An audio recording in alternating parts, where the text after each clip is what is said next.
Here we go. 3, 2, 1. Boom! And welcome to the Big Honker Podcast, brought to you by Hemp Hill Farms. I'm Jeff Stanfield with the world-famous Andy Shaver. We made it back from Canada. I don't know how, but we did. The land of maple syrup and foreigners. Yes, it is. The only time you meet Canadians is in small-town Canada. Yep. The rest of the country, I didn't know if I was in Pakistan, a mosque, India, China, Japan. Whew. It's tough. I'd hate to be an English teacher there. Be a tough-ass gig. With us today from Raymond, Mississippi, Mr. Josh Rajio with Rajio Custom Calls. Did I fuck that up? Nah, man, you got it right. And Raj, I've been called everything in the book, so you really can't hurt my feelings, to be honest. Well, if I do, I don't do it on purpose. I can guarantee you. and Rajio Mercantile. And Rajio Mercantile. Yeah, we got a little store now. That's right. What's that like? I mean, is that was that just to attract locals, or is it kind of you want it to be like a destination for waterfowlers traveling, or what was the thought process behind starting that up? Well, honestly, it was so I was in the corporate world for 15, 16 years, and then resigned and started doing duck calls full time 5 years ago, or almost 6 years ago. And I realized pretty quick that hand turning duck calls all day, every day was not going to be sustainable for the next, 30 years. And so I'd always had a dream of having just a really cool guy store. Yeah. So the Mercantile is really not a hunting and fishing store. It's just more of just a dude store, like everything you really don't need but want when you walk in the door. And then my shop's in the back of it. And so it accomplished a few things. Number one, getting my shop, away from home and to where I had to drive to work so I can leave work at work now. Working from home, it was tough. I mean, it's very difficult for me to be sitting in a recliner at 9 or 10 at night when I can be making money. Right. So it was really healthy for me and my family and all to move the shop to a different location away from home. And the space that I found was big enough to have, a storefront. And so instead of going probably what most people would think I would go would be the hunting and fishing route, I went more of the canvas leather, just handmade knives, a lot of handmade products, actually. We have a really cool guy scent section, little food section. It's got things like duck fat and, duck fat caramels, all jams and pepper jellies to, have a $20,000, chest in here that Julian and Sons makes. So you can spend $5 or you can spend $20,000 and everything in between.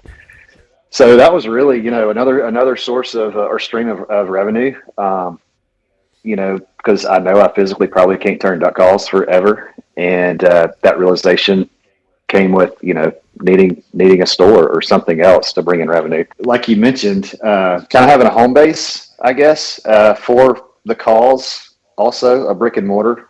So people can come in and, watch me work. They come in and pick their wood out, just it's kind of a hangout. So that's a long answer for that question, but that's kind of how it came to fruition. The Mercantile did. Yeah, it's hard. People don't realize it. Like whenever you work for yourselves and like you haven't made that line between work and home, like you're at work all the time. That's right, and that's tough. I have a 6 and a 12-year-old, and I was basically. I was basically kind of becoming a roommate with my own family. And I could tell it was out of whack, out of balance, and a change needed to be made. And, this was the obvious change that needed to be made. And the timing was right. I was working at home through COVID, so I didn't have a store, didn't have to survive COVID with a brick and mortar. So yeah, that's where we're at today. Yeah. So tell you mentioned earlier about the physicality of turning duck calls. Is it just an ass whipping all day long? Yeah, it is. It's so I guess I'm 10 or 11 years into this thing, and I just came out with a CNC line of calls last year, and that helped a little bit, but I still have, that didn't make a 2-year wait list go away. And so while I'm not turning what I was, I think I was doing in the past 5 years, I was averaging 400 to 500 hand turn calls a year. I think this year I've made all of about 50. But that was because a lot of my time and energy was devoted to the store, getting it up and going, getting employees trained and finding the right ones. But yeah, man, it is, you're standing all day. It's the pressure on your shoulders, your neck, your back, your legs, your hips, your wrists, your fingers. So yeah, I mean, it's pretty taxing on your body when you stand there for 10 hours, 12 hours, and even your eyes. I just had to start wearing reading glasses, actually. And I think a lot of that's due to just that how close proximity you are and that focus that you have to have, for that many hours. So, yeah, it's extremely taxing, or it is for me. I'm 42, and so I'm not young, but I'm not old, and Right. so yeah. If you're having it can hurt. If you're having eye problems at 42, wait till you're 55. Yeah, I know. I had LASIK when I was 25, I think. And he told me, he said, you're going to be reading glasses in your 40s. But I think it came a little sooner than I was expecting. I had LASIK about 5 years ago, so maybe right when I turned 30. Best decision I've ever made out here in West Texas. Like, it's sand all the time blowing, and you're up at 315, and just the exhaustion alone. And then you factor in hunting season and contacts. I was going through just so many contacts every single hunting season. Best decision I've ever made. Like, I just wake up now and go out the door. Yeah, man. So I was the same way. I wore contacts and I have astigmatism, so I had to take them in and out, every night and put them back in every morning. And it sucks to put them in at, 2 in the morning. that Yeah. feeling. And then, I couldn't even take a nap in them because your eyes would dry out so bad. It was horrible. So actually it was a wedding gift for my parents. They kind of made me get it because they knew if they gave me the money, I'd, spend it on bills or whatever. And they really wanted me to do this. And I loved it so much. We actually did it for my wife a year later. So it was a game changer. Yeah. I loved it. I mean, it was the best decision that I've ever made. I didn't wear glasses till I was 40 years old. And I would, if I could do it now at 55, I've thought about it. Am I too old to have it done now? Because I'm starting to probably get cataracts. They told me, I don't know what they told you, Josh, but they told me like all the old age symptoms you're going to have. Like if you need reading glasses, you're going to need reading glasses one day. So cataracts, it's not going to prevent any of that. Well, I can tell you this much. I can't read. If I take my glasses off, like the little ticker on CNN, or I don't watch CNN, but like ESPN goes across. I don't watch ESPN either. But anyways, those go around. I can't read the motherfuckers at all without a glasses on. I can't. It's just all blurred up shit. Yeah. It's called getting old. You're old. Yeah, it's just probably you ought to do something about it. It's just getting old. So I think if you do get cataracts, I think they'll actually fix your vision while they're in there.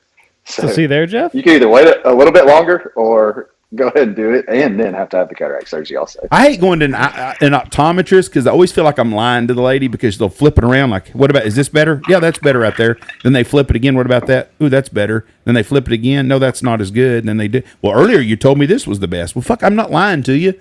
Shit. You give me 87 choices here. Tell me what you say. Yeah. So I'll admit one other thing to you. So I also got hearing aids about 6 months ago. And that's kind of been a game changer too. So my wife, so I can't hear when she actually came to the shop and did a hearing test, and I can't hear my wife and my daughter's frequency. Mm-hmm. And it was getting frustrating because I was having to say, huh, in literally every conversation. And so they're frustrated. I'm frustrated because I'm having to repeat myself or ask them to repeat themselves. And so I just bit the bullet. My dad waited until he was in his 60s, and he couldn't hear for 30 years before that because we have a cattle farm and we didn't have enclosed tractors growing up. So, you're baling hay, bush hogging, whatever, and all that noise is just there. And it didn't obvious of shooting since we were, 5 or 6. The tractor's running all the time that we were on, shooting at 5 or 6. you know, and when I was younger, of course, when I went to a concert or bar or whatever, I wanted to be right next to the speaker. So a combination of all of that led to, you know, my hearing loss. And, you know, I'm not too prideful to put hearing aids in if I need them. And it also improves my quality of life. So here we are, reading glasses and hearing aids at 42 years old. 42. I need hearing aids. Yeah. I have really thought hard about the hearing aid situation, because Michelle will be talking to me, and if I'm not looking at her, I can't hear her. I mean, it sounds like the teacher on the Peanuts. It's all I hear. It's just noise.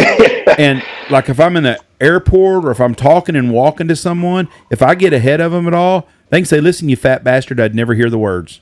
Never hear nothing they say. Yeah. Because in the wind, same with the wind noise. So it's the same way. Oh, man. It's amazing to me, though. I bet I'm kind you of were, the same way. Like, I can't, if there's any background noise, I have a really tough time hearing. Like yesterday, I had to wear some cheap ear headphones on the plane that didn't have noise cancellations, and I couldn't hear anything. Like, it was awful. But at the same time, I can hear a turkey gobble from a half mile away. That's the same with the goose. Hey, I get it. Yeah. Yeah.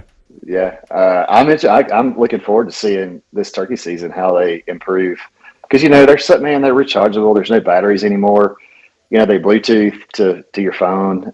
If you can dial them up, you know, and so I'm going to crank them up during turkey season and see how much further I can hear them on. So they Bluetooth to your phone, just like the AirPods? Yeah, they're basically just like wearing AirPods. Yeah. Can you play music through them? Yeah. You can watch a movie. While I wear these while I'm turning, but yeah, anything you do on an AirPod, you can do with your hearing aids nowadays.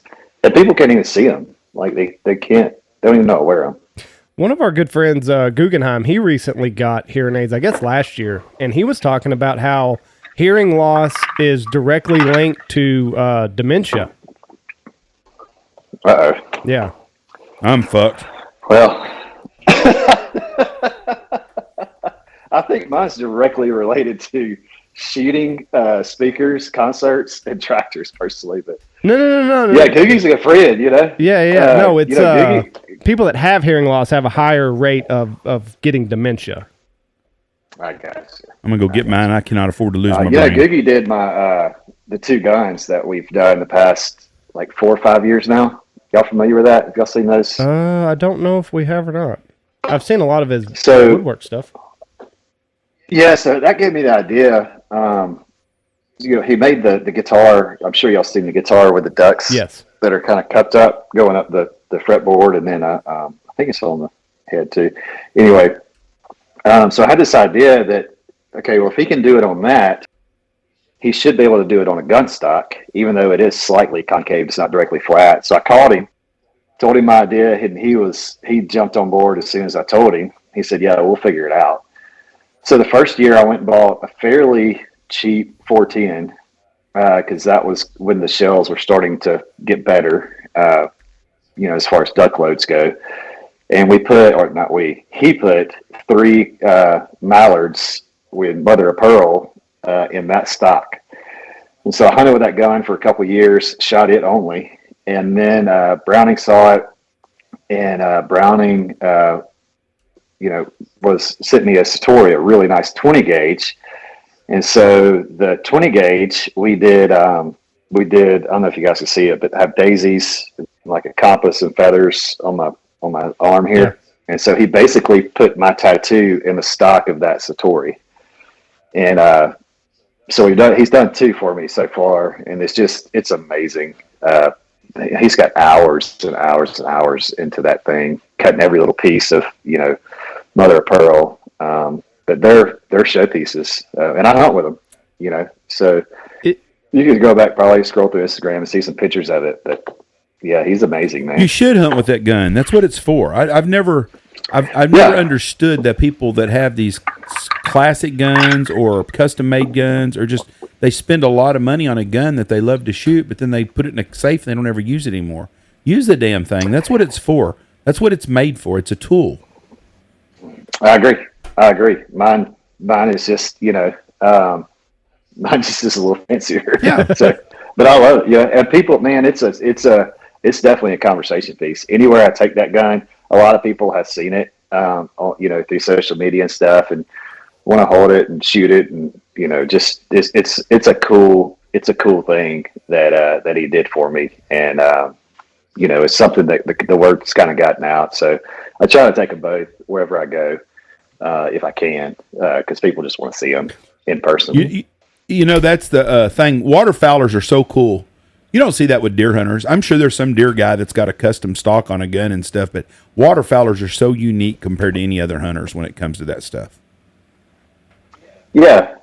I mean, I think we're not everyone, obviously, but a large percentage of waterfowlers are very, number one, into the heritage of what we do. So a lot of us are kind of into the old stuff, old decoys, duck calls, shotguns, even the way we dress. Some of us wear solids because we feel like it kind of takes us back to our grandfather, great grandfather days. But then they're also, I would describe as somewhat eclectic. So like when it comes to something like the stock on that gun and Googie doing that for me, and then people seeing it and resonating with it and appreciating it for what it is functional art at that point. I agree with you 100% that, it's different than most other, game hunting situations and hunting groups, I guess you would say. Yeah. I love the like your pages, the pages that you do, like that is my jam. Like I love all the pictures that you've taken from the Mercantile store. Like I could sit in there all day long. Thanks, man. Yeah. I grabbed the camera about 20 years ago now, almost 20 years ago. Just really, I bought a kit, like a Canon kit, body and lens. Didn't know what I was doing, shooting on automatic, but I really just bought it to take pictures of our hunts, just to try to remember them by. And luckily, I did that because then I started to progress a little bit on editing and, and then kind of started applying it to the duck call stuff and, making it look like, making the brand look like what you just referred to. And so, a lot of guys have to hire that out or just flat out don't have time or, they just take cell phone pictures, which, it is what it is. But I was very fortunate to have that, or to, I guess, give myself that photography background so I could do that in-house whenever I need to. Yeah. I'm an old soul, so, stuff like that, it really resonates with me. Yeah, me too. I mean, I'm pretty. You can look at the first 3 pictures or 4 or 6 pictures probably on social and kind of tell what kind of personality I have. Right. Yeah. So, tell me about how did you get started into making these beautiful handmade duck calls? Well, my dad obviously was a duck hunter, and the part about the aspect of the duck hunting that he loved the most was blowing a duck call. And so my dad was the dad, and this was pre-cell phone. When I was in junior high and high school, your buddies would call your landline at home, and there'd be a duck call in the background. Well, at first it was a little weird, and then it honestly just became second nature around my house to hear a duck call blowing. He never made a call, but he was just fascinated with that aspect of waterfowling. And so he started blowing in the competitions and kind of getting into that world. And so I kind of followed his footsteps in doing that. And he directed the Mississippi State and regional contests for a long time. So I participated in the competition world for a while, but never made a call. And when I was in my early 30s, I guess, or around 30, a friend of mine made some calls. He lived fairly close to me. And that was kind of in my heyday of when I was kind of at the top of my game on the competition stuff. And he just asked me to come over and basically critique what he had made. He had made 5 or 6. And when I walked through his garage, he had his lathe there and his saw and his sawdust everywhere. And it really it caught my attention. Like, man, this is really cool. I'd never seen this before because we had pretty much been blowing, CNC acrylic calls. in competition. So I went and I blew the calls, and they weren't great, but they weren't bad. But as I'm blowing that call, I'm thinking, wow, my buddy just took a block of wood, and I just walked through basically his shop and saw what he just turned it into.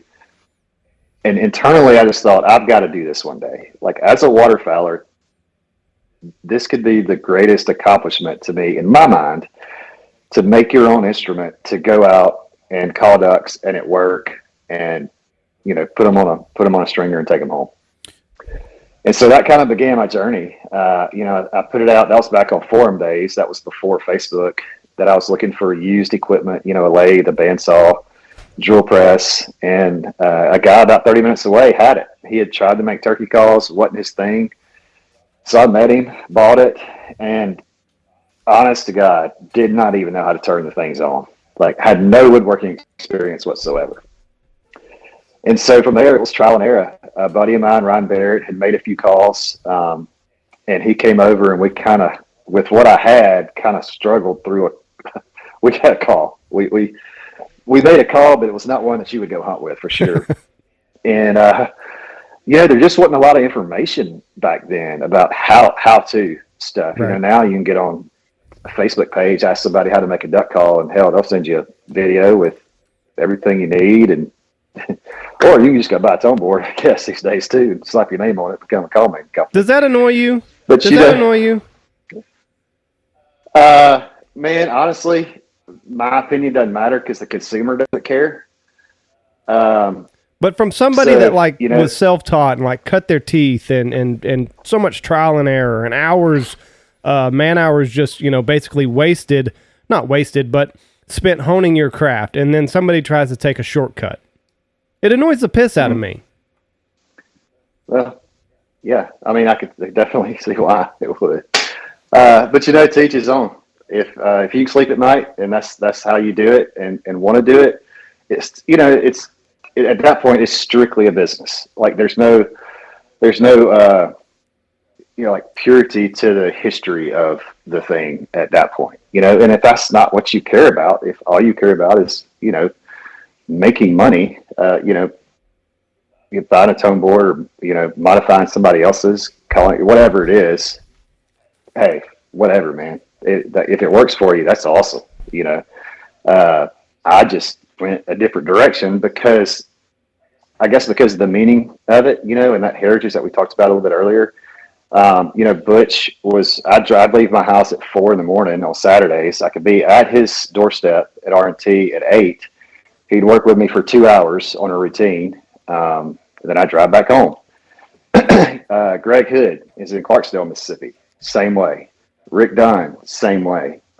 These guys were so willing to help, and they did it. They started out hand making duck calls. There was some validity to what they had in their company, and all this stuff that they did, and really kind of forged the path for us, this generation of call makers. And so I really wanted, honestly, I just wanted to be respected by them, right? Because I knew them well enough. They knew my dad because he had come up through the ranks of the call stuff, and I didn't want, I wanted their respect, and to whatever I had to do to earn it was what I was going to do. David Gaston was another one. All these old call makers that some are still here, some aren't, but that had watched me grow up as a kid, and I just, me personally, that's just the way I did it and wanted to do it. I always respect the students of the game more so than the guys that just kind of, went to, and I understand not everybody is in a position where they have good mentors, if that makes sense. So YouTube is kind of their only way of learning, but just guys that really get into the weeds of their craft and figure out all of the sophisticated nuances of whatever they're trying to accomplish. Does that make sense? I respect those guys. Absolutely. More. Yeah. But again, and that's an internal thing to really our industry. Like I said, the consumer could care less. And so if it's how you need and want to make a living, just a lot of people just don't, they just choose to go a different route. Well, I think the consumer can tell authentic versus guys that just have kind of popped up out of nowhere, right? They can tell authenticity to some extent. I mean, sure, there's some people that are going to get fleeced, but guys like you that tell a really rich story, like there's no bullshit around you. Well, yeah. I mean, I would hope not. But there's a lot of people, and I caught a lot of breaks to get where I am. Back in when Scott Rose started Duck Call Exchange, I happened to be one of those call makers in that first year that was kind of highlighted, I guess, and that put a lot of eyes on my stuff. The first year Seth Fields got a hold of one of my Blackwood calls. It was his first year of competing, my first year of making duck calls, and he placed 5th in the World Live Duck in Easton, Maryland. With it. That same year, we had a Garden and Gun article, the Made in the South Awards, and I was a finalist in that and put in a worldwide publication. So, there's a lot of breaks and a lot of people that helped me get to where I was, but a lot of that really happened in the first year. It was pretty amazing. And before I knew it, I went from just wanting to make myself and my dad and a couple of buddies a call to dang, this is a business now. So I better start thinking like it's a business and running it like a business. And, thankfully the orders just have really never stopped. Right. So, but back to the consumer thing, I look at the amount of CNC calls that I sell versus some other guys, and they're selling a whole lot more calls than me, and some of those guys have never actually made a duck call. Right. It amazes. So that tells me the consumer doesn't care. The duck market or calling market absolutely amazes me, because I would have never thought, and I've been in this business over 30 years, that people would buy duck and goose calls the way they do to just put on a shelf. And there are so many guys out there like that, because every time I see it, I think, God dang, boy, guys got a new duck call out. And then you see everybody buy one. And then the next year they all buy new ones again. And there's guys that are buying 5-10 duck calls every single year. And it amazed me. And now it's just part of the market, and it's a collector's item, just like collecting a card or whatever, an antique, whatever you collect. What does a custom duck call cost from you? They start around $550, and they just go up from there. But it's all dependent on the wood, band, display, how intricate it is. I checker a few calls a year. I really don't carve anymore. I did a few early on.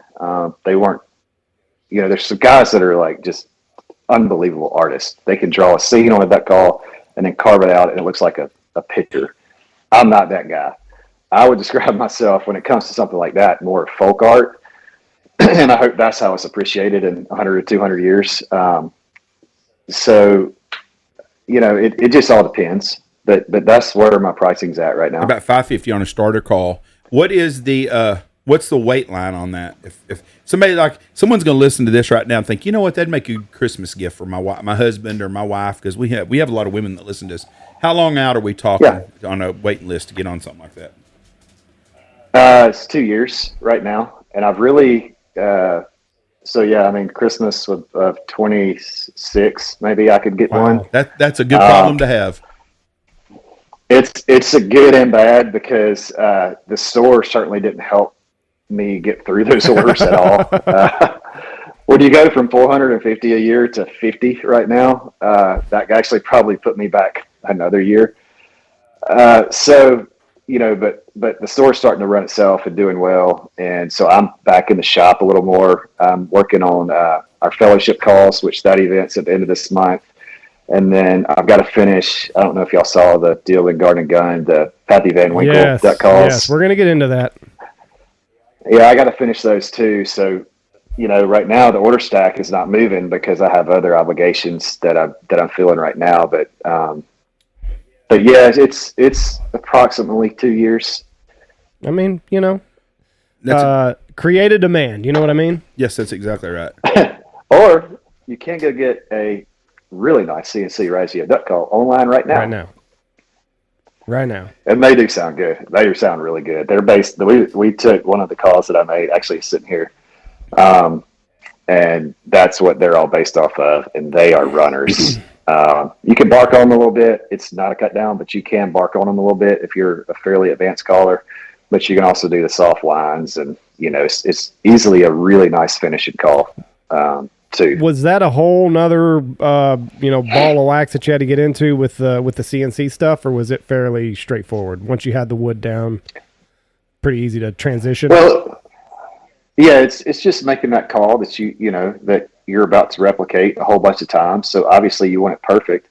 The call that I used, I actually made, I think in 2017, 16, 17, maybe 18. It's the only call that I've ever kept. Mm-hmm. Because I thought something about it. I don't know. When I blew it, I thought, okay, if I ever go a CNC route, this is probably going to be it. And it turned out to be the call that all the other ones are based off of right now.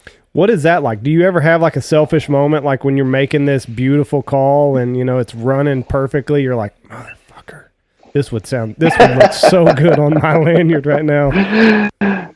I used to, not anymore, because the list of deals is pretty long. So they pretty much all need to get sold, so I can put food on the table. When the waiting list is 5 calls, it's a little bit more easy to be like, yeah, I'll keep this one for myself. But yeah, Jeff, you mentioned earlier, like guys buying duck calls lately. I mean, I have guys that order 5 and 10 at a time from me. So, and I'm one of those guys. Like, I appreciate hand turn calls. So, in my personal collection, I have 300 or 400 duck calls. That's what I'm talking about. They're just. Yeah, they're art to me. No matter what they sound like, they're art. Somebody took the time to, turn a piece of wood into a duck call. I appreciate that. So I have a lot. I have them everywhere. It's an investment, and a lot of people collect stuff, and that's something you love and enjoy. I'm not much of a duck caller, but I have a collection of calls that I've collected over 30 years, duck and goose calls. And every one of them means something to me, and I'll keep them forever, and I'll pass them down to my grandkids. Well, my grandkids may sell all my shit, from a Indian to everything I have, and then I hope one of them respects and appreciates the old stuff and wants to keep it. It's kind of like old decoys, Yeah, I'm not into decoys because I don't know enough about them, and I know you can pay $10. And the decoy could be worth $100,000, and you could pay $100,000, it could be worth 10. I'm just not educated enough on the decoy side of things. I love them and I appreciate them. I'm just not knowledgeable enough to collect them.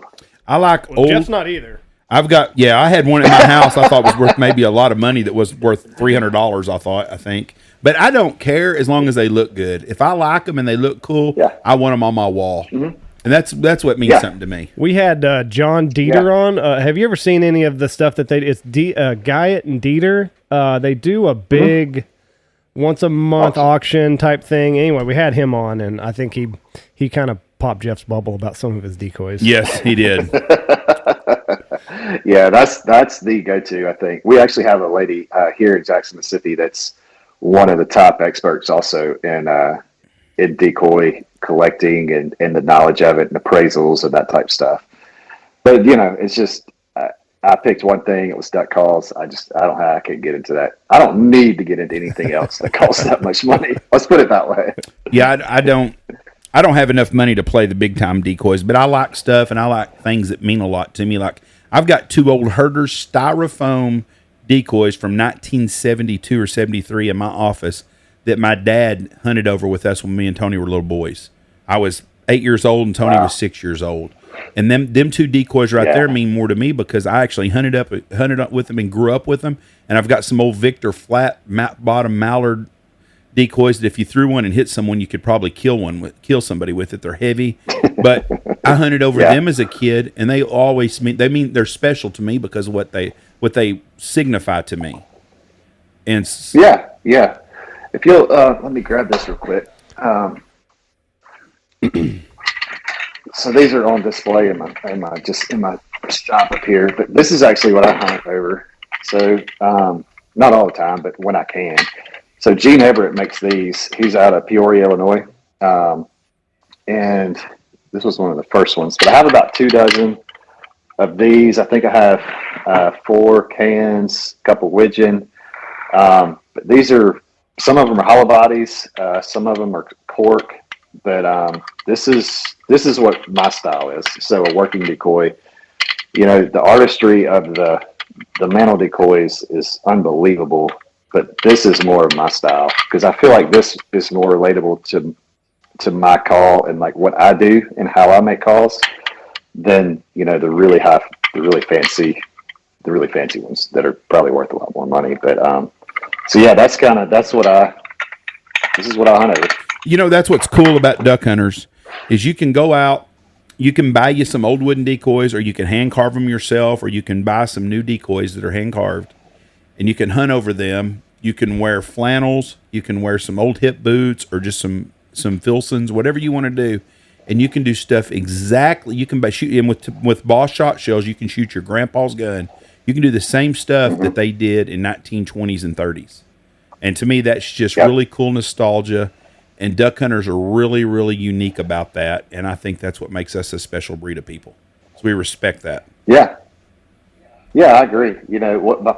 Obviously these from Gene are really prized possessions, but I was able to get one of Ira's decoys 2 years ago. I was up at Habitat Flats, and he has some hanging, in their lodge and stuff, and I said, man, I need one of those, and he said, man, I need one of those duck calls you make. I said, well, I think we got a deal. Got a good trade here. Yeah, so that's one of my more special. He didn't make many, and he hasn't made one in a long time. So to have one of Ira's is really neat too. We've had him on. I didn't even know he made any decoys. Yeah, he doesn't talk about it. I've never heard it actually said. If I would have never gone to his place, I wouldn't know either. But I couldn't help but ask for one when I saw him because it's just cool. Like it's something that I needed in my shop because he made it. Yeah. That process for people that make it. We went to Cedar Run with Corey, and we got an upcoming show on the road with Boss, and we do a show there, and we go through the processes of carving a decoy and the paint and everything, and it's amazing how quick a process it is for somebody that knows what the hell they're doing. Yeah, same way with duck calls. I'm sure that's true. My first duck call took 12 hours, I think, and now it's after thousands of them. It doesn't take 12 hours anymore, thankfully. Could you? And I've actually, how long does it take you, if you don't mind me asking? It depends. It's all how difficult. It's really about the wood you pick. If you have a good solid blackwood or Coca-Cola, that's kind of that basic, what I call basic call. A couple hours is what you'll have in it by the time you pick the wood and end with going to the post office. Right. Yeah. Where do you get Coca-Cola wood from? I have. There's various sources. And it's all different. The beautiful thing about Coca-Cola is you'll get a red piece, then you'll get an orange piece, then you'll get a brown piece with red in it. And the light does things to Coca-Cola. So my blanks right now are very dark. The light turns Coca-Cola darker, just like it does Bodoc or Hedge. But when I get into it, it'll be much lighter. It'll be an orange, but 2 days later, it's back to that dark color. So it's a really cool wood to work with. When you get into the burls, the stabilized burls, you're talking about sleeving them. So the tone board is actually made from blackwood or Coca-Cola. So that's a whole nother, step in the process. The burls very rarely are just solid. So you have a lot of filling to do in voids and gaps and various things. So they can take some time, and it's an overnight process just to get all the glue ups to dry. So it's a 2-day process call. Any burl is. Has anybody? I have never seen, and I'm sure someone's. What about mesquite wood? I've turned one, and actually did well. They don't grow very big, is my understanding. Right. So to get a piece that's large enough, I had a friend in Texas, and it was a burn pile of mesquite. He actually pulled a chunk out of it that was fairly large, like 2 by 2, and I made a call out of it. And best I remember, like it was pretty solid, and it sounded pretty good. So I've only done one. We got some mesquite down here on the river that's probably, I'm gonna bet it's 4 foot around. Think so? Yeah, it's big. There's some big ones down there. You can make furniture out of them. Wow. But you're right though. It's hard to find mesquite trees that are that big. Mm-hmm. Yeah, I guess being on the river makes sense because they have access to a little more water, maybe moisture. Yeah, and they've been around forever. Yeah. Well, not forever. Well, no, because we didn't have mesquite trees here 50 years ago or 60 years ago. Well, whenever the cattle drives from Mexico But came. in my lifetime, there was not near the mesquite trees that there are now, not even close. They were very unusual. Right. I mean, they grew up and this big canopy. I think that's what's helped the deer population in Texas more than anything is the mesquite forests that have popped up over the years. Is it a hardwood? What kind of what's the texture of mesquite? I don't really, honestly, that was probably 2015. I don't. Long time ago. Yeah, it wasn't. I didn't turn it in the last few weeks or anything. Right. I mean, from what I remember, I think it was pretty hard, but I could be wrong. It should be pretty tight grain just because, I don't know. I'm pretty sure it was hard, dense. Oak is hard, but it's super porous, so it doesn't work for us. Density is really what we need. So let's get into it now. So you've got a Pappy call that you're making right now. Where did this all come from? Kind of out of the blue. Ed James is Julian Van Winkle's son-in-law, well, one of them. Julian has 3 daughters.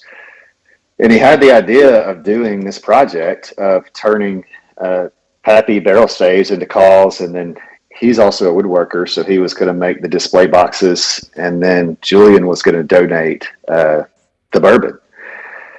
And I think there's a guy named Barry Bales. Barry lives in Nashville, duck hunter, but he played in Alison Krause's band and some others. So extremely talented musician. And I've kind of connected with that country music world in Nashville to a degree. And somehow we've never met, but it's kind of like everybody should say, hey, do you know Barry? And I think maybe to him, they're like, hey, have you heard this Rajio guy? And so we started following each other. Well, he and Ed are buddies. And Ed James went to Barry and said, I think he tried to turn one. It didn't work. He said, who do we go to for this? And Barry threw my name out. And so Ed flew down to the store, brought some, he actually laminated the staves to make them large enough that I could turn. And we hung out for, a day and a half. I turned a call out of it. And he was, we shared, kind of had some new ideas for the whole project. And when he left, he was fired up and, went back. He, needed and wanted to get Julian Van Winkle's approval because his attention to detail. Well, there's a reason why Pappy is where it is right now. And it's Julian Van Winkle. When he took over the company in '81, you couldn't give bourbon away, and right. Now a bottle of 23 is $5,000 to $10,000 if you could find one. And so he gave the okay, and from there the project just started building with ideas. And we finally kind of got it hammered out. We decided that this was a big enough deal that we could involve a charity or non-for-profit with it. And Ed has a close tie to Ducks Unlimited, and so this year it's Ducks Unlimited. So we pulled our cost out of it, and all the rest of the money that will be raised will go to DU.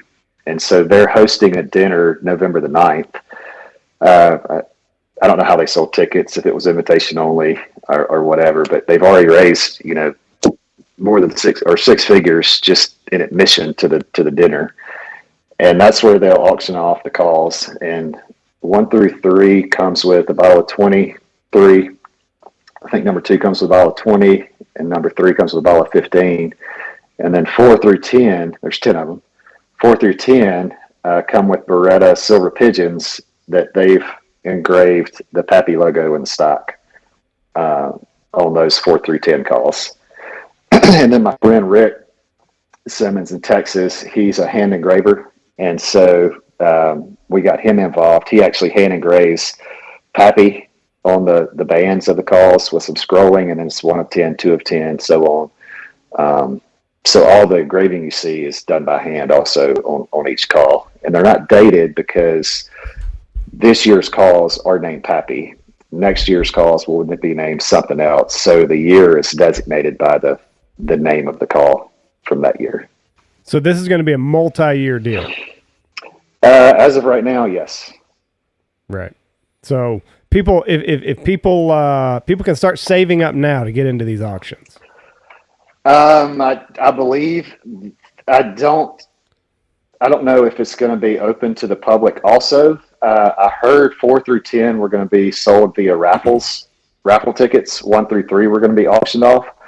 I'm honestly still waiting on a little bit of clarification on that. Right.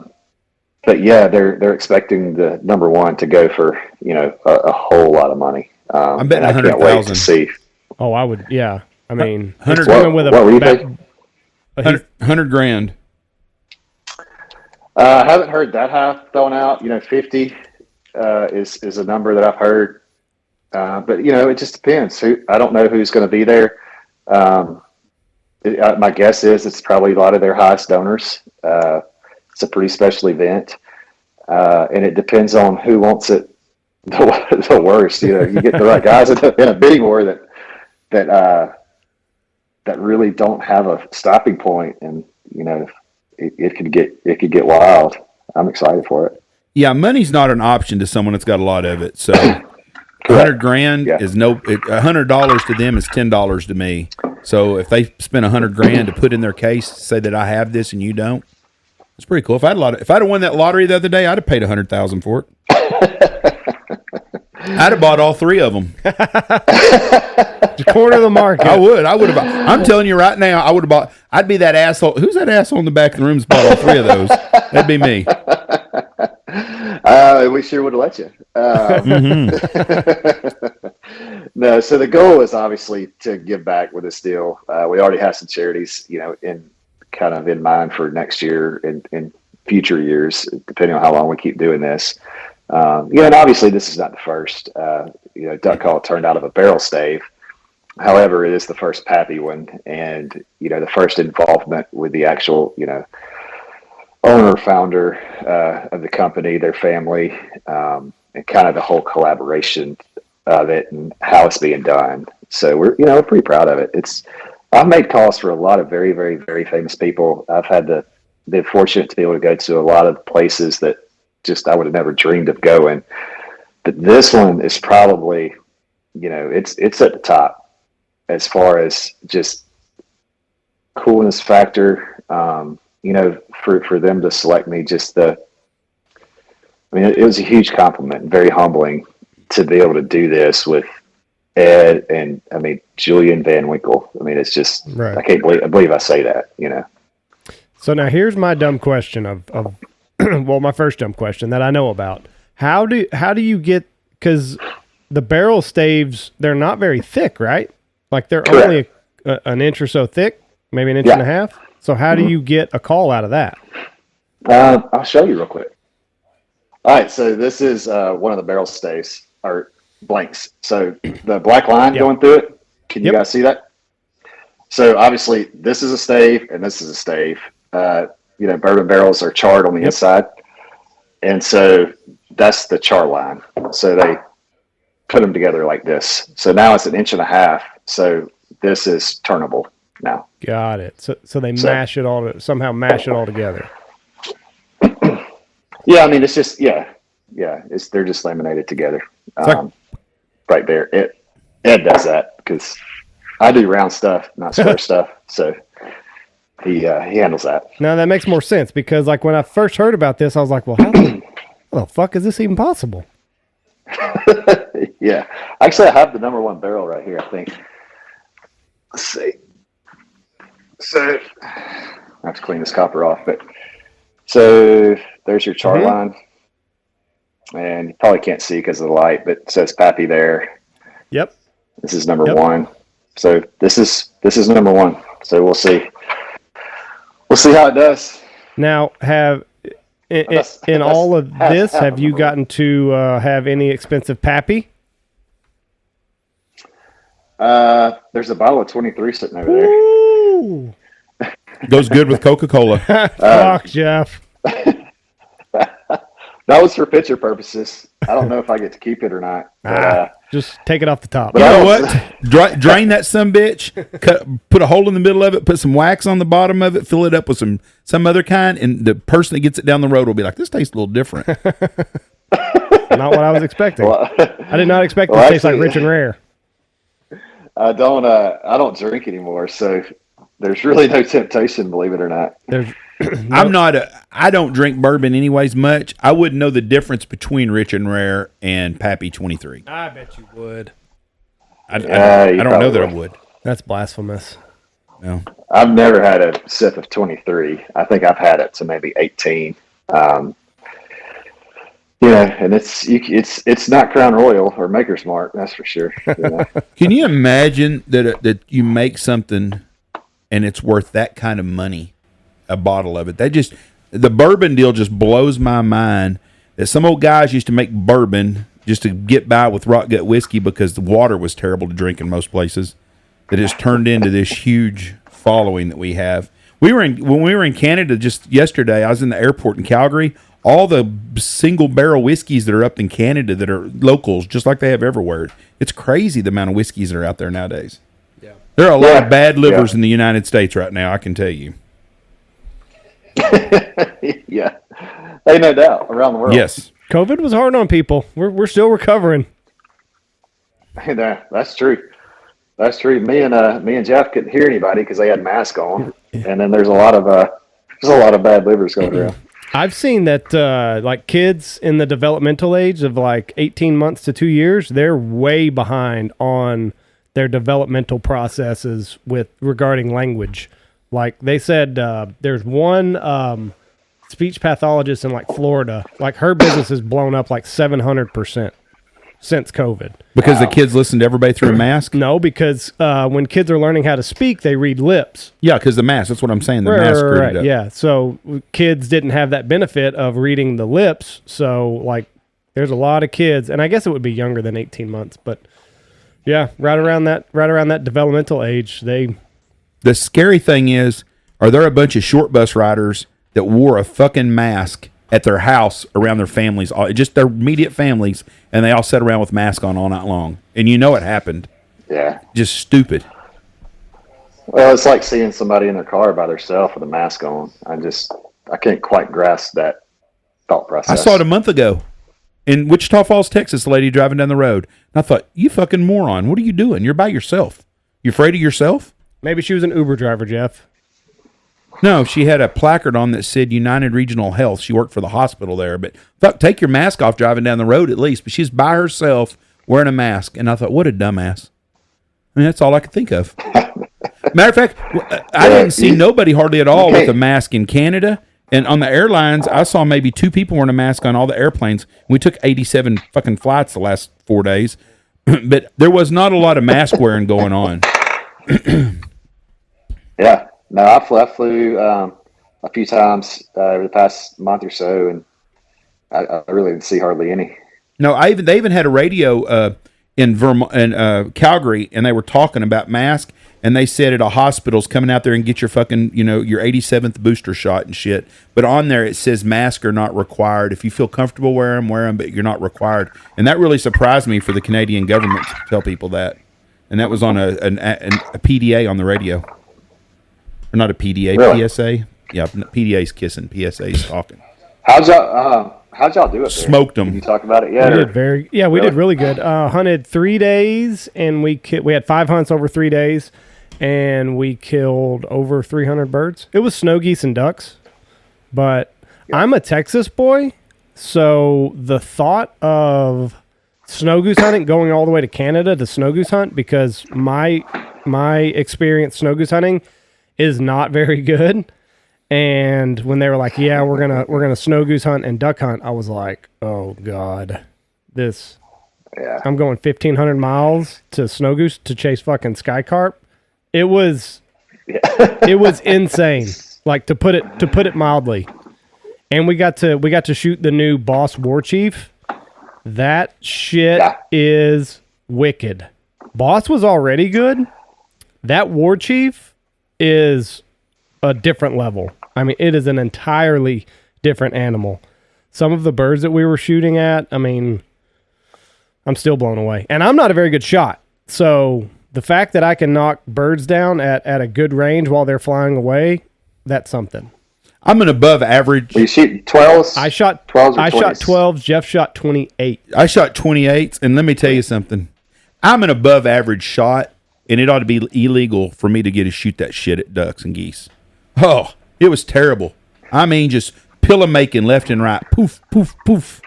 You sure are stroking your own That's ego. awesome, man. Did I shoot good, Andy? Yeah. You shot fairly well. Fairly well. Fairly well. Above average. Above everybody else's average in our group. No. Jeff, did you see the shot that I made? Andy made one shot. It was an amazing shot for But me. It was amazing how good the war chief is, though. It's crazy. It just is such a good shot. And what made it really good is, and this is what people need to think about, is the death factor. You're not having cripples. You're killing birds. You're not birds flying off 8 and 10 miles. Or let's be realistic here. You're not seeing birds 1,000 yards away falling out of the sky or winging it down in the brush somewhere. They're going to be wolf bait or something up there.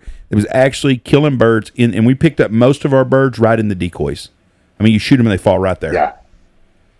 It's good stuff. That was the thing about when I shot the 410 for those few years, hunting mainly timber, and I was shooting extra full chokes. So it's like shooting, you might as well shoot the thing rifle Right. at them. It was either kill or Right. miss. There wasn't a whole lot of crippling going on. And that was because of the shells. Aaron's got me some of those war chiefs coming this week, I think. So I'm looking forward to shooting them as well. Yeah, they're the real deal. They did a good job on it. And I mean, it's wicked though. But I'm like you though. I shoot a pretty tight pattern, so I'm either completely missing or it's getting everything. Yeah. I don't shoot a lot as far as shotguns go, like off season. But I took a job as the Mississippi College, is a private school here in Central Mississippi. I'm coaching the sporting clays team now. And so I'm shooting a lot more than I had been. And so I'm really looking forward to seeing how that translates to, hunting this year. Right. Duck hunting, goose hunting, all that. Yeah, you were saying before we started here that you're doing the workouts that you're doing. What's it called? Oh, it's called the Tactical Games Training. Yes. Yeah. So we get up every morning and I shoot competition handguns every Sunday afternoon. And I found this thing on YouTube one day called the Tactical Games. And basically, and I used to do a little bit of CrossFit. And so if you take CrossFit and competition handguns and you do this, that's the Tactical Games. And it's actually a long gun with it too. So a 223 long gun in the real games. So I write the workouts, the night before, and we doing this a lot of sandbag work, 50 to 100 pound sandbags, a lot of carries, farmers carries, some Olympic lifts, a lot of running. In the games, females wear 12-pound vest, men wear 15-pound vest. I wear a 35 just to train in. Shit. So the goal is, to wear you out. The goal is really, from the shooting side, obviously, is to be able to shoot accurately with your heart rate through the roof and your grip and everything just totally fatigued. And, and then also, because I hate to work out, I absolutely despise it. So this is the only way I can do it, is like to have a reward at the end of the reward is to go shoot. So it gives you like this 30-second break mentally and physically from the workout. So you shoot, then you go back and you do it again, and then you go shoot, go back, do it again. So the workouts last about 45 minutes, and like this morning was pretty brutal. A lot of days it's just straight strength work with shooting, and some days it's pretty much all cardio. I like that because I'm kind of, I've never done CrossFit. We don't have we don't have any gyms out here in the boondocks. So like my workouts just consist of a lot of body weight type stuff and pull-ups and shit like that. But I think that would be something I could get my head around. It sounds fun.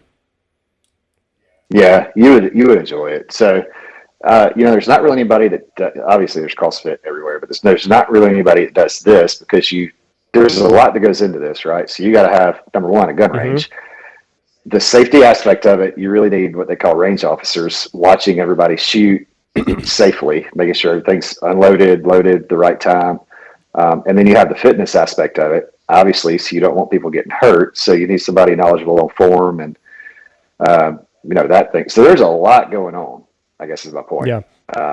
For just one workout. What about CrossFit? Did you ever get any injuries? Because that's a lot of there's a lot of moving parts, and if your form goes to shit, then that's when injuries kind of pop up.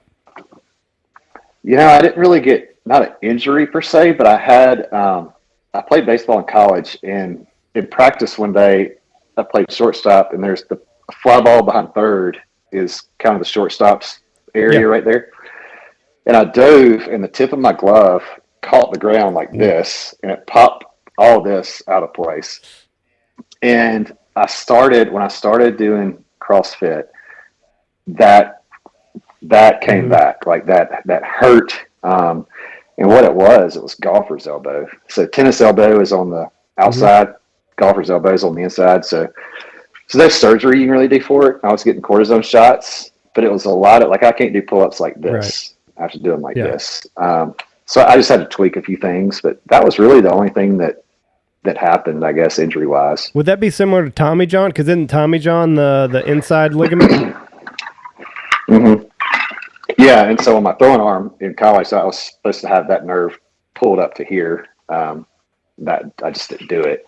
So actually, I have kind of issues with both elbows, which I was doing CrossFit to get myself stronger to turn calls all day, and ended up hurting, having issues with both elbows. That kept me awake. Yeah. I was 3% body fat, but I couldn't hardly hold my turning tools. No shit. 3% body fat. I got down to like 150 pounds. It was too much. I couldn't eat enough. How tall are you? 6'1". You got down to 150 pounds? Yeah, I look sick. Holy. Like I'm now. I was about 208 2 months ago, and I'm down to about 197 now. Son of a bitch. Yeah, I was thin, but I could run forever, man. Fuck, I bet so. You probably blow a duck call forever too. Get that thing off the lay and like just go to town on it. Yeah, I could do that too. Hell, the wind would just blow me around. Yeah, I never. I've seen the CrossFit games and stuff like that. It always looks interesting, but you got to make sure that when you start getting tired, like don't sacrifice your form, or you're really gonna fuck yourself up. What you go for any of the major league teams? Yeah, one of my best friends is the hitting coach for the Astros, and so he's actually in our duck club, and and his dad's the head coach for the Braves. Ooh. So I pull. I'm an Astros fan. You did the Braves lose last night? Yeah, Phillies win. Phillies in. Major League Baseball is not wanting Arizona in there. Texas or Houston both, at least, is a big market. Both of those are huge markets. But they do not want Arizona to beat Philadelphia, because if Philadelphia wins, you're going to get the East Coast. And baseball needs to get that. They need something exciting to happen for them, and they damn sure do not want Arizona in the World Series, I don't think.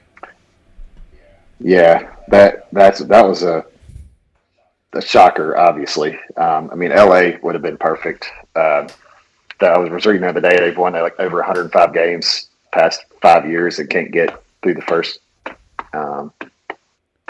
set of playoffs. So, that's something cool I do too. Actually, I have two bats that got brought to me yesterday. I turn a lot of professional ball players' bats into duck calls. Really? Yeah. So I take that started about 8 years ago, I guess. So I formed some really good relationships with MLB guys too. So that's been a fun venture. And they just bring you the bat that they used all year long and say, "Hey, make me a duck call out of this." Or they'll send them. They'll have a clubby send me. They'll ask what I need, and so I always have them sign the handle way down, like actually where you would grip the bat, because that part I don't use. I keep that part for myself. So I have those like in my store and in my shop at home kind of displayed. So that's where I get them to sign it. And the rest of the bat is, what goes to them. It made me think of it because I did 5 for Walker Buehler, one of the pitchers for the Dodgers, not too long ago for groomsmen's gifts. How many can you get 5 out of one bat, or how many can you get out of a bat? Oh, no. One? No. One and done? Maybe 2. So they'll just send you a Yeah. bunch of bats with signatures on it, and away you go. Yeah. Yeah. So these are Corey Dickerson's. So he played for the Cardinals. He played about 10 years in the majors. He's doing a benefit deal in November. And so I got 2 bats over there, and he signed a St. Louis hat for me. So I got some cool, World Series balls and stuff like that. MLB stuff that my kids may or may not want one day, but I think it's pretty cool. So did you play shortstop in college? I did. Ooh, Yeah. had a cannon on you. I mean, I could throw it across the diamond. There was a picture the other day. It was on like Facebook or something. And remember back in the 90s when early season football, you play football in September. So I think San Francisco shared a stadium with the Giants. Yeah, they both play at Candlestick. Yeah. So like whenever you just see a baseball diamond, it's not that, you're like, okay, whatever. But like when you see it turn sideways, I think it's 40 yards across. I'll have to pull up that picture. But I mean, it's way more impressive whenever you see how far third to first is on a football field. It puts it into a different perspective. Yeah. It used to not look so far. If I stayed at shortstop right now, there's no way I could throw a ball across that far.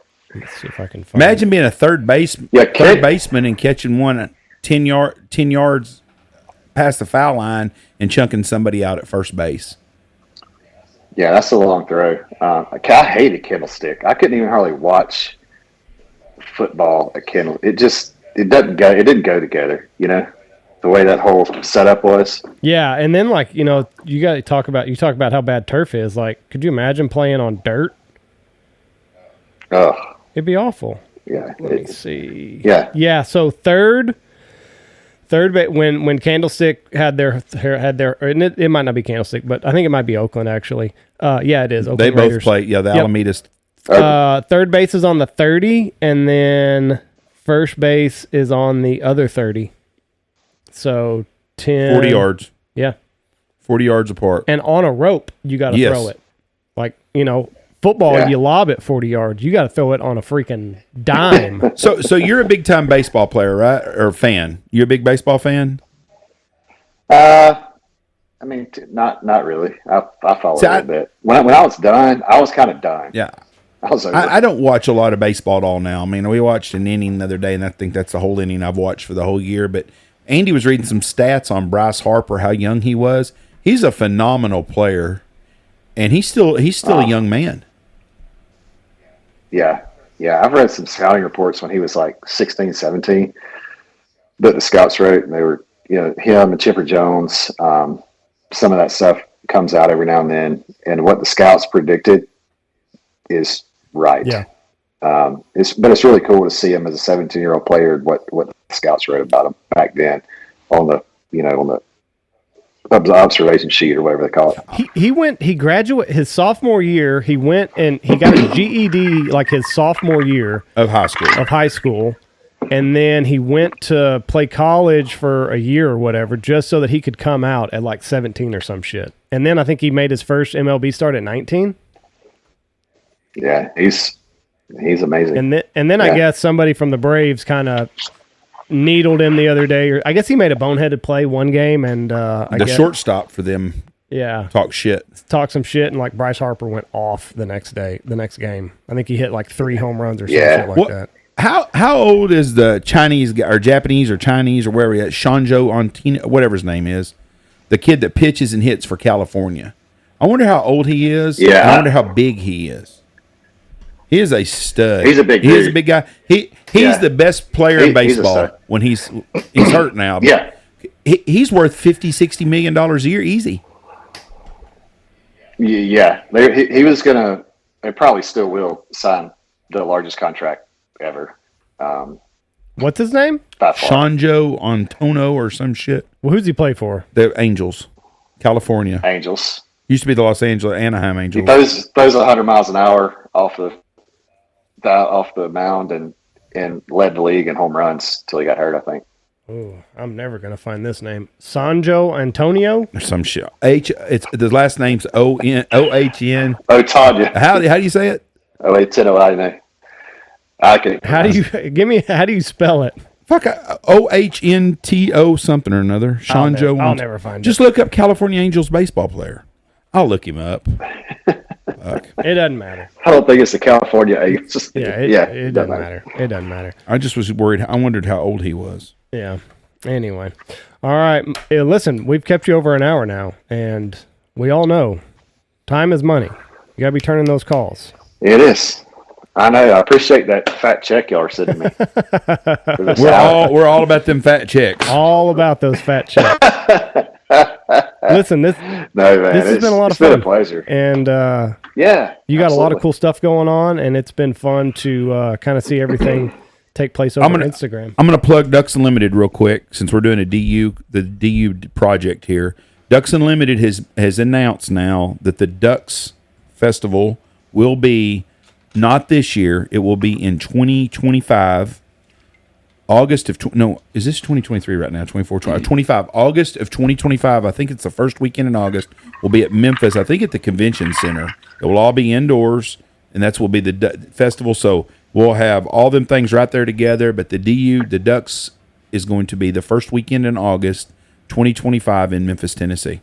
And you are sure you got that from the higher ups that you can say that? Yes, he just texted me too. I just asked him. Okay, just want to make sure you weren't speaking out of school, dropping bombs or anything. I talked to my contact at DU that has the authority to let me know. All right, just making sure you're not. You know, it used to be that way. In Memphis? Back in the day. They used to have, it was awesome. I remember it as a kid. Shelby Farms. They'd have skeet shooting. They had dog stuff going on. Call makers everywhere. They had 3 contests, I think, the U.S. Open, the Tennessee State, maybe another regional. It was a big deal. So I hope it gets back to that. When did you get into competition shooting? Handguns? About 8 months ago. You get a lot of hobbies. But I've won a few. You have? I've won a few. Yeah. Man, when I go into something, I'm like all in. So I'd fall asleep watching YouTube instructional videos, and then I would take that information to the range the next day and try to translate it into the physical. And I've just been very fortunate to do pretty well. I know Hollywood can make you look cool, but like Keanu Reeves for John Wick, like he took it seriously. Yeah, John Wick's always the word. Some of his training videos, I mean, like he took it seriously. He didn't just rely on Hollywood magic. Yeah, and that gun he shoots is about $8,000 right now. Jesus.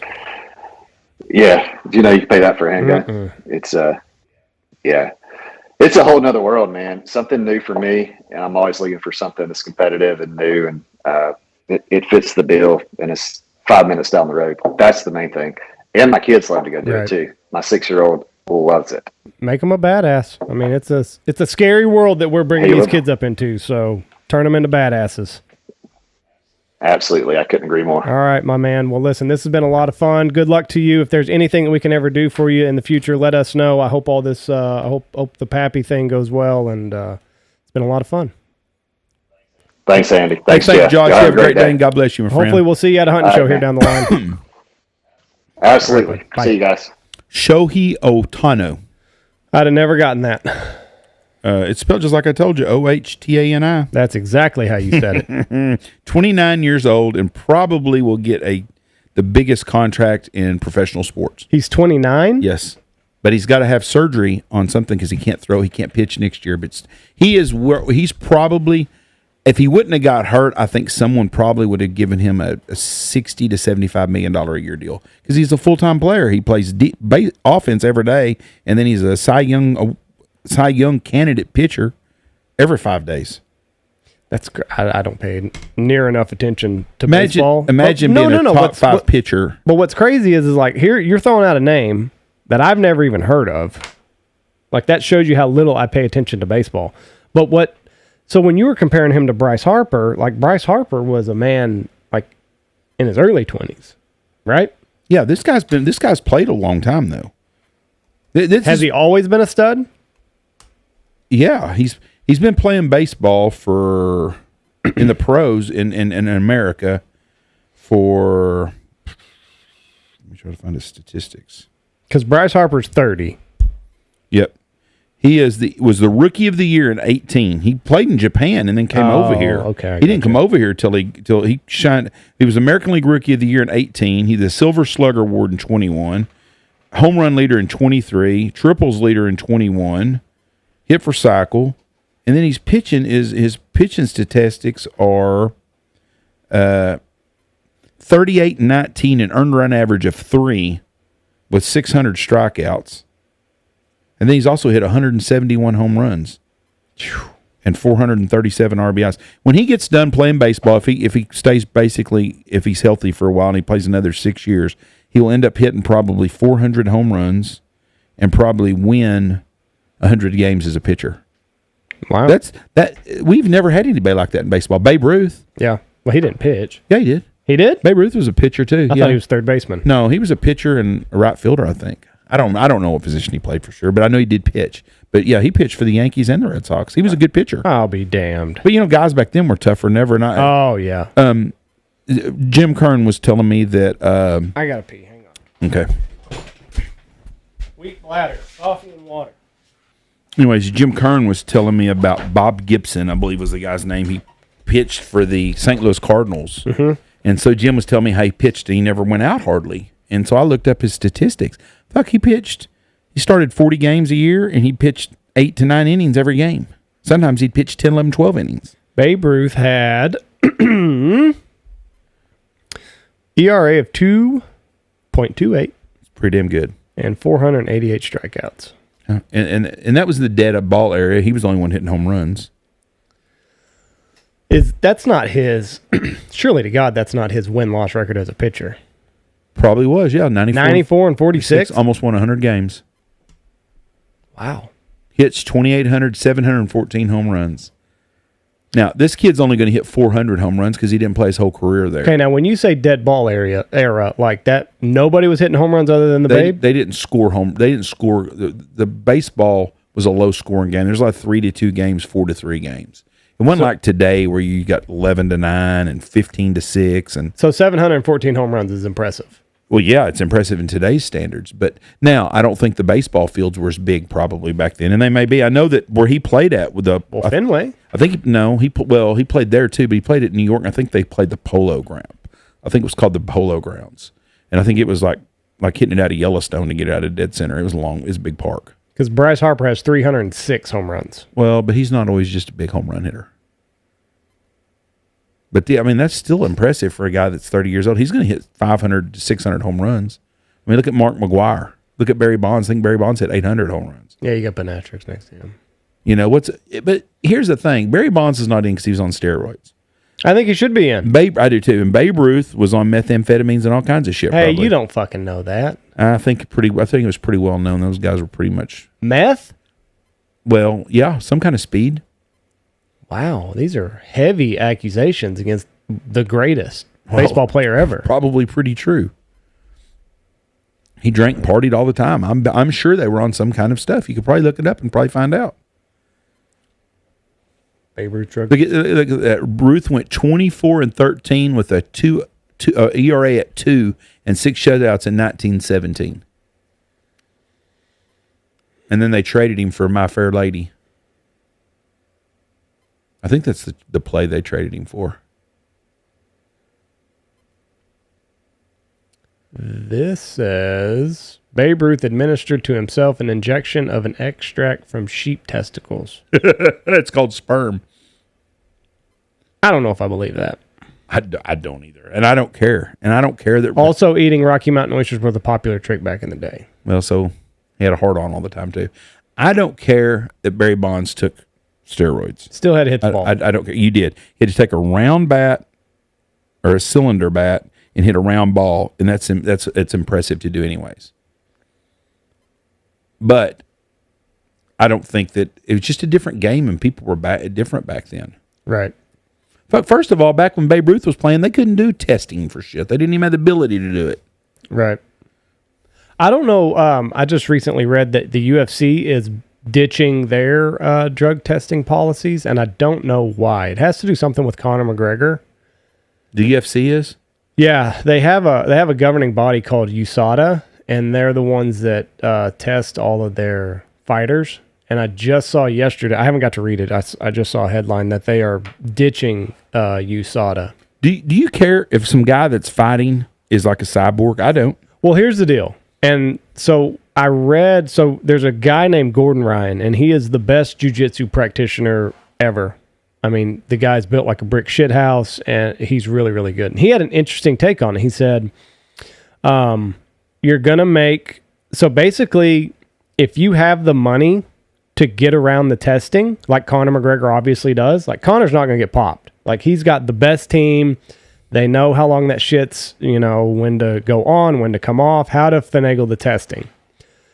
So guys that have money that can cheat the system, they're going to be at an advantage over somebody who is poor coming up and doesn't have the resources. So it's really only going to affect the guys that are coming up. It's not going to affect guys that are already established because they can they know they have a good enough team around them. Plus, if you have a stronger athlete, it's only going to make recovery faster and you're going to lengthen their career. I can understand the recovery faster than the lengthening career deal. But if you get on steroids and you weigh 160 pounds, you're going to be weighing 180. Right. And if you get up to 180, you're fighting in a different class. Yes. So is it a benefit? Is it benefit you to do that? Kind of depends on... you see where I'm coming from? It kind of depends on your philosophy of it all. That's a big old man right there. Yes. How old is he? I don't know how old he is. Sure. But like here it is. UFC to end USADA anti-doping program as Conor McGregor re-enters. So I guess somehow they really put the hosing to Conor McGregor, and Conor shattered his leg. And I think that they were doing everything possible to make sure that he could fight again. I understand why they want him to fight again because he's a big draw. Because people like me want to watch him get his ass beat. Well, he don't ever get his ass beat. But that's what I want to see. So I hope he comes back and fights long enough that he gets his ass beat a couple of times. So I think he's a dickhead. Wow. But he's very, very, very good at what he does. There is no doubt about it. One of the greatest ever. And he's a big draw for them because people like me that don't really care about that would watch it just to see him. Just like the Luke Paul. Is it Luke Paul, that guy? Jake Paul. I want to watch him fight until he gets his ass beat. Don't you? He got fucking clocked yesterday with that microphone. Yeah, I knew that. And that he's talking about calling the fight off now. He threw the microphone at the guy. And then the guy picked it up and hit him. The guy caught it and threw it right back at him and caught him right above the eyebrow. Oh, good for that guy. I'd like to see that then. So, I mean, you're going to call the fight off for giving the guy a weapon? Yeah. That's like throwing a gun at somebody and then getting shot with it. That's like giving a guy a hammer and him hitting your head with it, huh? Yeah, right. I mean, fuck, dude. What were you expecting? So, but don't you want to see Jake Paul get his ass whooped? Hang on. I'll pull up the video. I want to see Jake Paul fight somebody that's in their prime. Like he's in his prime. Let me see if this video... or no, it's Logan Paul. I'm sorry. I get the brothers' names mixed up. Just give me the clip. The second one down has got it.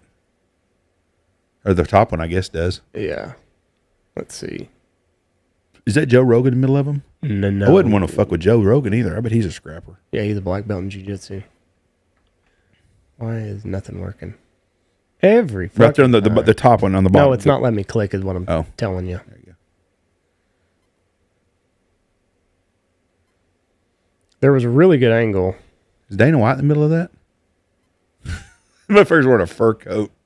So he threw it at him right there. Boom! Split him open. Split Logan Paul open. Good for him then. Be a dick? Oh, he took his microphone and threw it at him. He didn't catch the microphone. Well, it's pretty... Logan Paul asked for that shit, being a dickhead. I mean, he tried to hit him in the nuts with it, and that guy just did a better job. Yeah, he's a better thrower. I bet you fucking testosterone freaks are out there fighting. Somebody said, take Logan Paul's... get a sample of his blood and test him for doping. Anyway, here's what Gordon Ryan said. The higher the testosterone, the more physical the athletes are, the less prone to injury they are, the faster they recover, the longer they can compete, and the more entertaining and high-paced they are.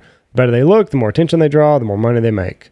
In addition, People think that just because athletes are tested by USADA and WADA, never heard of them, that they are natural.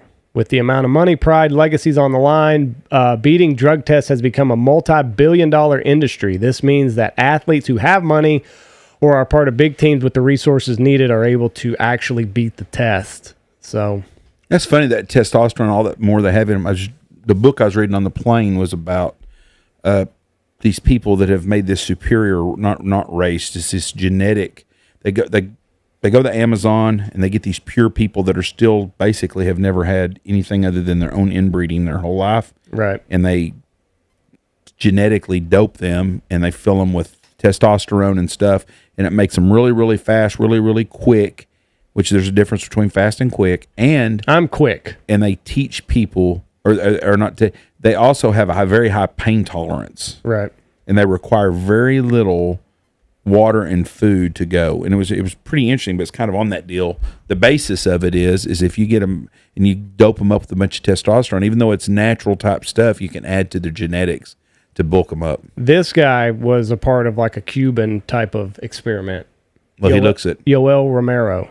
Yeah, this book talked about him, I guess. I mean, if you read some of the stuff, like I've heard Joe Rogan talk about it. He got his orbital bone shattered or something. And anyway, like he went to some specialist and the specialist called the UFC and was like, where the fuck did you get this specimen from?